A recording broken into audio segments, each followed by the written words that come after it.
ఆ తల్లి ఎవరో వెండి చెంబు పట్టుకొని ఆ వెండి చెంబు పొరపాటున మర్చిపోయి లోపలికి వెళ్ళిపోయిందట. ఎదురుగుండా ఉన్న ఇంట్లో ఒక పెద్ద ఆయన అటు చూశాడు, ఇటు చూశాడు, ఎవరు లేరు. నెమ్మదిగా వెళ్ళి ఆ వెండి చెంబు మీద చెయ్యేశాడు. టక్కుమని తిరిగాడు. 6 సంవత్సరాల చిన్న పాప, అంకుల్ తప్పు కదా అంకుల్ అంది. ఏమంది? తప్పు కదా అంకుల్ అంది. గజ గజ గజ గజ గజ గజ వణిగిపోతున్నాడు. ఎవరు? 6 అడుగులున్న ఆ జానబావుడు. ఎవరి ముందు? 6 సంవత్సరాలున్న ఇంత పాప ముందు. ఎందుకు వణిగిపోతాడు చెప్పండి?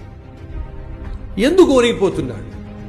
ఆ పాపలో సత్యం ఉంది, ఈ మనిషిలో అసత్యం ఉంది.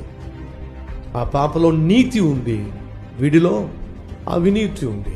నీతి ఎదుట అవినీతి ఎప్పుడైనా సరే వణుకుతుంది, వంగిపోతుంది.